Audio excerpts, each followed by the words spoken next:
Good morning, my friends.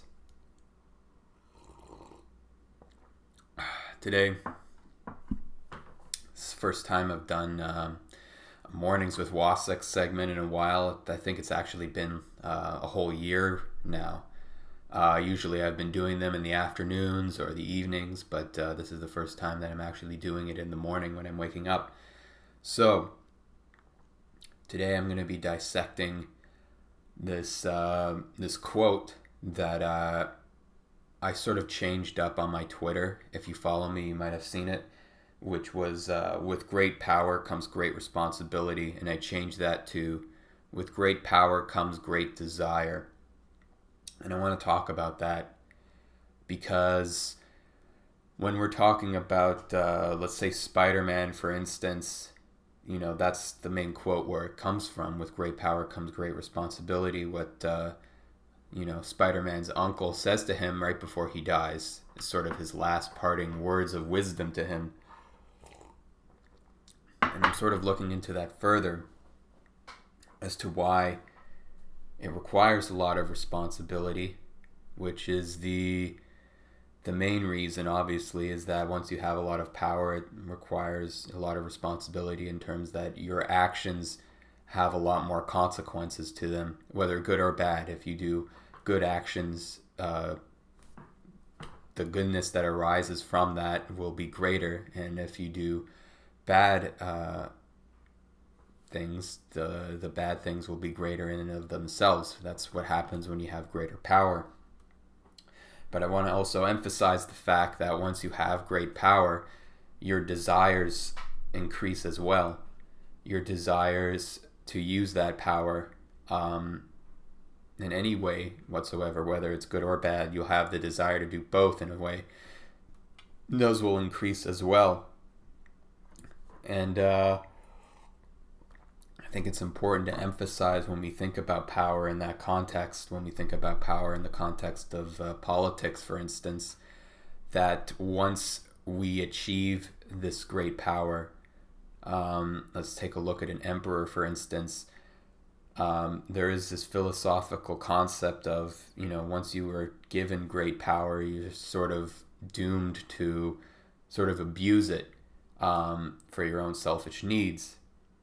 Because that's what happens when great things occur. You have to have a balance between good and bad. It's that yin and yang shit over and over again. But if you know me or watched my videos, I don't really like to equate yin and yang with good and evil.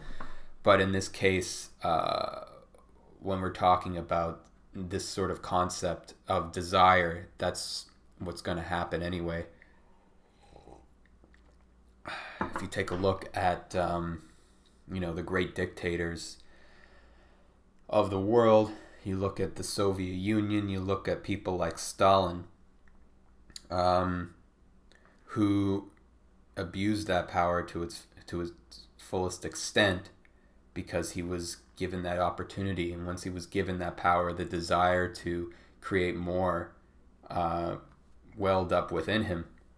Whereas when you're sort of powerless, if you're sort of without a paddle, let's say, or you're down on your luck, you don't really have much power going for you. You don't really have much wealth or physical health or anything like that. You don't really have big desires really that much. You don't really have a will to have bigger and better things, which is the issue there. And that's where the responsibility comes in, because once you have greater desires, you have to have the responsibility to understand, okay, when is enough to hold back on your desires, because you could just keep going forward and moving and keep expanding these desires further and further out, and it basically won't ever end.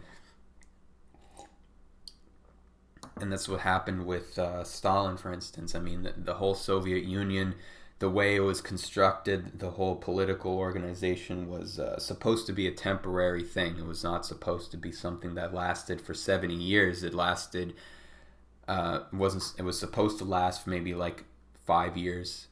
Although I don't really know the exact date. I just know that it was supposed to be temporary. All these rules and regulations and restrictions that they placed on businesses was supposed to be an entirely temporary thing. supposed to last for a little bit, and then they would let the powers go back to private businesses with a more concise and regulated, everything's at an even playing field, so to speak. But once they actually attained that power to control, that power to dominate these industries at the time, it became very difficult to just let go of that, because all of a sudden this desire to have even more power to expand the Soviet Union, and that's exactly what happened. They didn't let go of their powers, they just made it worse. They made it more intense, which is actually the interesting thing, because it wasn't supposed to be like that. Lenin actually was, Vladimir Lenin, right before he died, was actually cutting back on the restrictions and letting private businesses come back again, because, whether or not you agree with his policies, he did actually have this sense of humility that, okay, like, I don't need to have this power. I don't desire to have this anymore. And that's when he had a stroke, and that was when Stalin took over and realized that he wanted to have more power. His desires grew and they grew and they grew until it basically consumed him, and he died in a very fear-based lifestyle. Also died of a stroke, ironically, which seems to be the most common form of death for all these communist dictators, is that they all die of a stroke for the most part. A lot of them have died that way. Or if they didn't die from a stroke, they've had a stroke and then they lived and then died from old age or whatever, from the health ailments that passed on to them. So there's not really much else to discuss about this quote.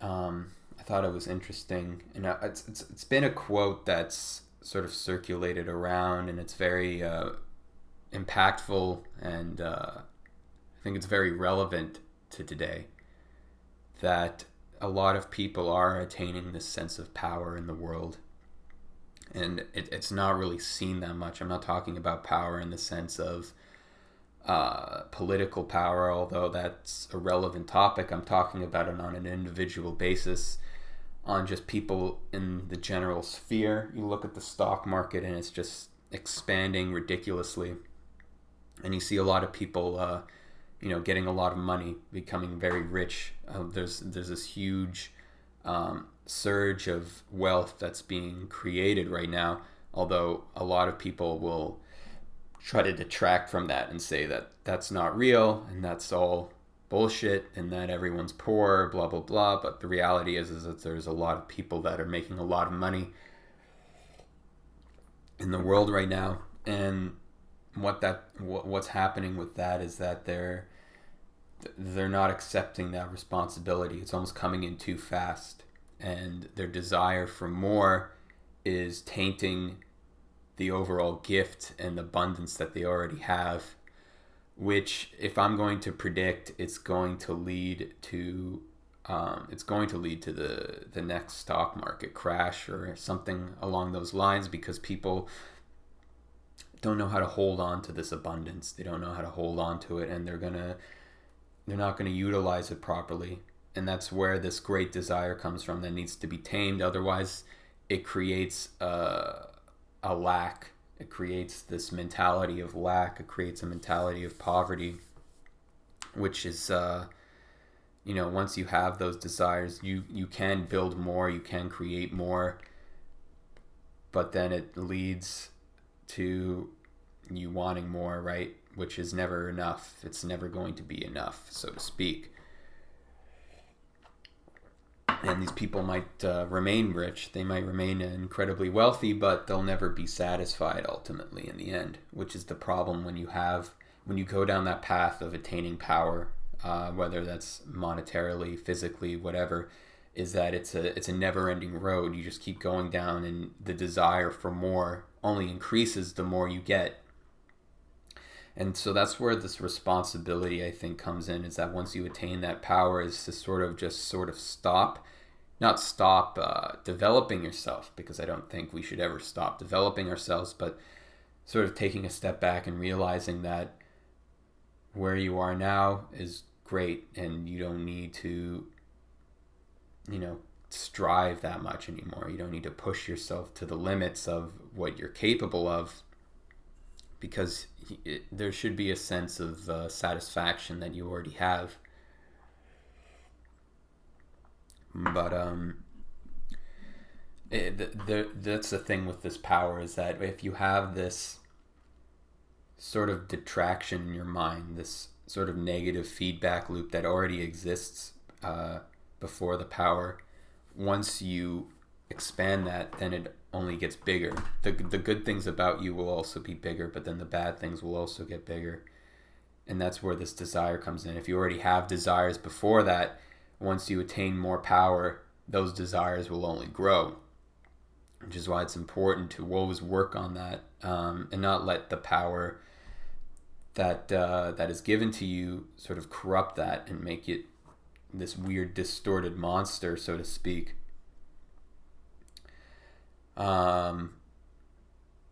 Anyway, I think that's all I really want to talk about, and hope you have a wonderful day, and I'll see you next time.